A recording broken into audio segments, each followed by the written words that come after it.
नमस्कार दोस्तों, एस्ट्रोलॉजर कपिल मिश्रा में आपका बहुत बहुत स्वागत है। आज हम बात करने वाले हैं 1 सितंबर 2022 विशेष रूप से तुला लव राशि फल के बारे में। मित्रों, तुला राशि वाले जातकों के लिए ये दिन कैसा रहने वाला है, साथ ही इस दिन से लेकर और विशेष रूप से 30 सितंबर 2022 तुला राशि वाले जातकों की लव लाइफ, मैरिड लाइफ में कैसी स्थिति रहने वाली है, साथ ही आज का पंचांग क्या कह रहा है 1 सितंबर 2022 का, आइए जानते हैं। मित्रों, सबसे खास स्थिति इसमें यह रहने वाली है कि पंचमी तिथि है। मित्रों, पंचमी तिथि और एक खास योग यह है कि स्वाति नाम का नक्षत्र है, जो कि मित्रों स्वाति जो नक्षत्र है वो मित्रों विशेष रूप से एक ऐसा नक्षत्र है जो कि बहुत ही श्रेष्ठ माना जाता है।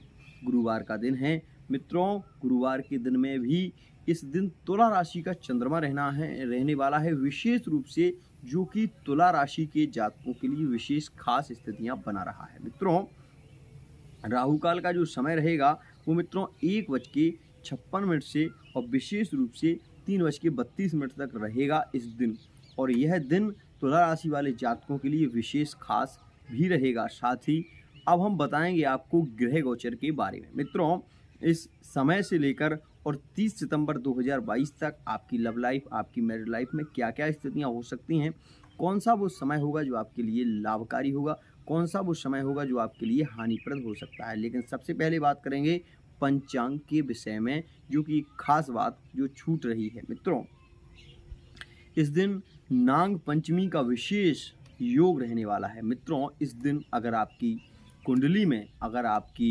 कुंडली में पितृदोष है, अगर आपकी कुंडली में विशेष रूप से राहु और केतु की युति के कारण अगर कालसर्प योग का निर्माण हुआ है, तो इस दिन आप भोलेनाथ की उपासना करें।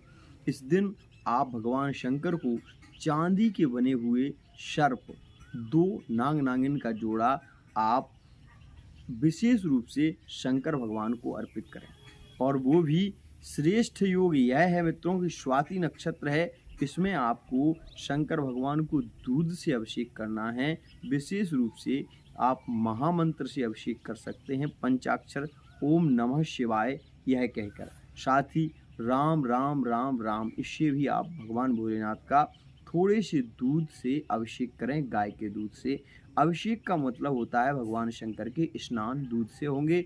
उसके पूर्व सबसे पहले आपको नाग नागिन के जो जोड़े होंगे वो शंकर जी की पिंडी पर रखना होंगे, और उसके बाद आप अभिषेक करें।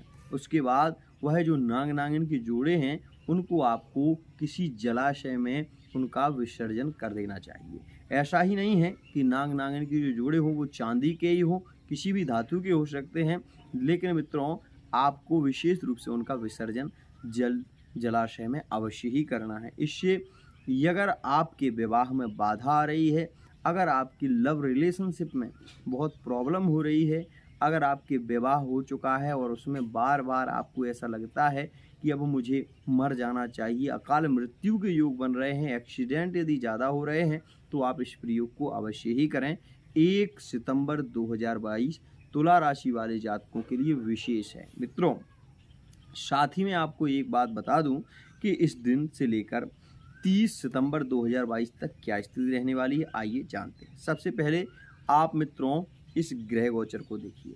इसमें आप ये देखेंगे कि तुला राशि में चंद्रमा और केतु की युति है। मित्रों, विशेष रूप से यहाँ पर बुध जो हैं वो कन्या राशि में गोचर कर रहे हैं, जो कि आपकी राशि से द्वादश भाव में है। इसके कारण आपको विशेष रूप से स्किन से संबंधित प्रॉब्लम हो सकती है, और आपको विशेष एक बात का ध्यान रखना होगा कि इस समय में ही आपको हार्ट से संबंधित, श्वास से संबंधित कोई बीमारी भी हो सकती है, तो विशेष ध्यान रखें।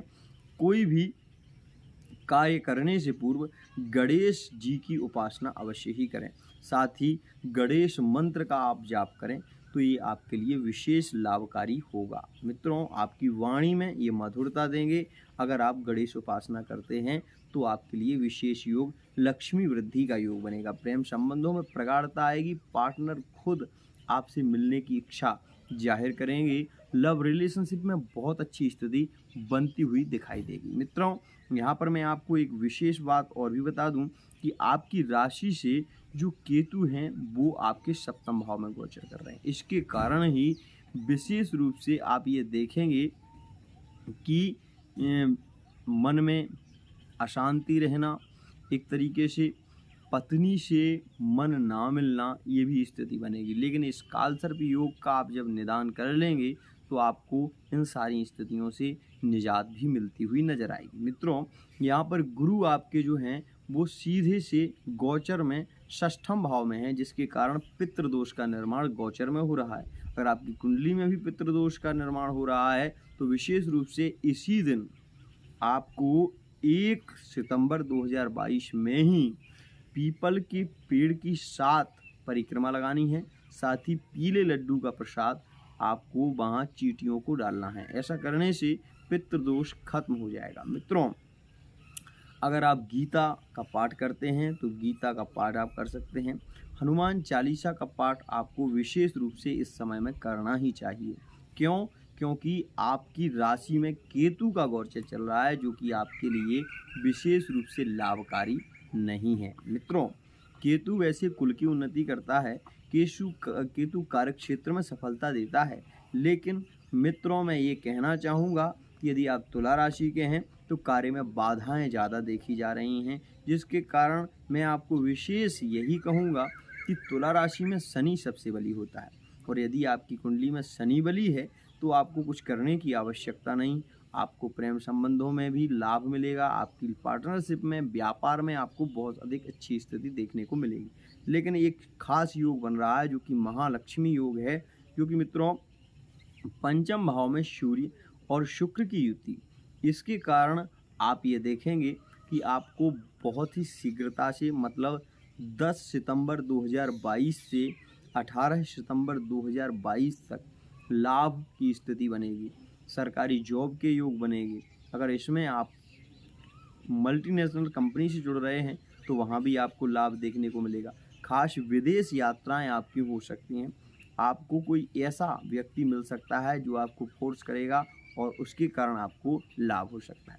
एक बात मेरी मान लेना, इस समय में आपको विशेष रूप से कुछ राशियों से आपके लव रिलेशनशिप होंगे, कुछ राशियों में आपका प्रेम बढ़ेगा, जो कि विशेष रूप से राशियां रहने वाली हैं। मित्रों, एक सबसे पहली राशि रहेगी कुंभ और मित्रों मिथुन, और खास राशि मित्रों आपकी रहेगी इस समय में जो कि कर्क राशि होगी। और मित्रों, अगर वृश्चिक राशि से भी आपका प्रेम होता है तो यहाँ पर श्रेष्ठ योग है, जो कि आपके लिए विशेष लाभकारी सिद्ध होगा। मित्रों, मैं आपको बता दूं, अगर आपका विवाह नहीं हुआ और आप विवाह के लिए प्रयत्न कर रहे हैं तो यह जो गुरु हैं इस समय तो आपके विवाह के योग नहीं बना रहे हैं।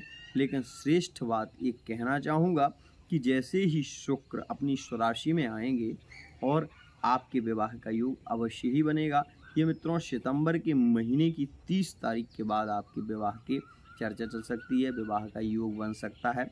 लेकिन उससे पूर्व भी विवाह की चर्चा होगी, लेकिन संबंध जो पक्का होगा वो मित्रों अक्टूबर के महीने में ही हो पाएगा। इसलिए विशेष ध्यान रखना, इस समय आपको विशेष ध्यान रखना चाहिए।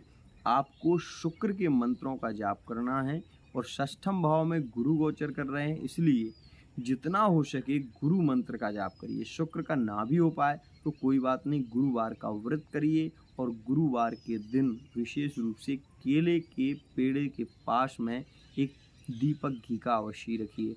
हल्दी डालकर स्नान करिए, थोड़ी सी हल्दी, एक चुटकी हल्दी लेकर पानी में डालकर उससे स्नान करिए। विवाह का बहुत ही शीघ्रता से योग बनेगा। मित्रों, अगर आप किसी को पसंद करते हैं और उसी से शादी करना चाहते हैं तो मैं आपको बता दूं, उसका नाम भोजपत्र पर लिखिए, उसका गोत्र लिखिए और गणेश जी की जहाँ पर मूर्ति है या गणेश जी आपके घर में हैं तो चावल रखिए, चावल के अंदर उसको रखिए और उसके ऊपर गणेश जी को आप विराजमान करिए। आप ये देखेंगे बहुत ही शीघ्रता से आपका विवाह उनसे ही होगा जिनसे आप चाहते हैं, ऐसी स्थिति बनेगी। मित्रों, एक बात और मैं आपसे कहना चाहूँगा कि कलह की स्थिति क्यों बढ़ रही है, पति पत्नी में झगड़े की स्थिति क्यों बढ़ रही है, उसका सीधा सा कारण है कि मित्रों यहाँ से राहु जो है ना वो आपके सप्तम भाव में गोचर कर रहा है। इसलिए क्रोध की अधिकता, क्रोध के कारण कलह, माता पिता में झगड़ा साथ ही साथ ये भी देख रहे होंगे कि पार्टनरशिप में व्यापार में लाभ नहीं हो पा रहा है। लेकिन मैं आपको बता दूं, आपको विशेष रूप से यही उपाय करना है जो मैं आपको बता रहा हूँ। जितना हो सके गुरु मंत्र का जाप करिए, आपके लिए सबसे श्रेष्ठ योग बनेगा। आपके प्रेम संबंधों में भी प्रगाढ़ता आएगी। और एक बात, नेगेटिव एनर्जी इस समय आपको परेशान कर सकती है। नेगेटिव एनर्जी का मतलब सीधा सा है कि भूत प्रेत बाधाएं आपको बहुत ज़्यादा परेशान कर सकती हैं, अपने अधीनस्थ कर सकती हैं, आपको क्रोध दिला सकती हैं, आपके घर में झगड़ा करा सकती हैं। इसलिए जितना हो सके हनुमान चालीसा का भी पाठ आप करिए, अपने गृह में करिए, अपने घर में करिए। और विशेष रूप से इस बात का ध्यान रखिए कि शुक्रवार के दिन 3 धूप बत्ती अपने घर में लगाइए। महाकाली, महालक्ष्मी, महासरस्वती का नाम लेकर 3 धूप बत्ती लगाइए अपने गृह में। और ये देखिए इसका चमत्कार कि आपके घर में, आपके परिवार में फिर कोई भी ऐसी नेगेटिव स्थिति नहीं होगी। रोग से आप पीड़ित नहीं होंगे, रोग में आपका व्यय नहीं होगा, पैसा आपका खर्च रोग की तरफ से नहीं होगा।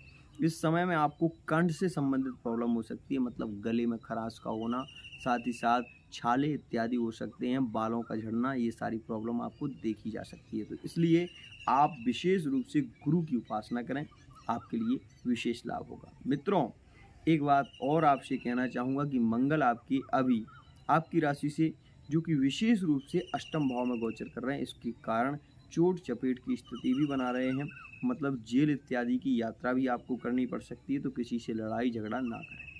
और ध्यान रखें, हनुमान चालीसा का यदि आप पाठ करेंगे तो आपके लिए कभी भी ये स्थिति नहीं बनेगी। तो ध्यान रखना। आज के लिए इतना ही। आशा करता हूँ ये वीडियो आपको बहुत पसंद आई होगी। अगर वीडियो पसंद आए चैनल को सब्सक्राइब अवश्य करें। जय श्री राम।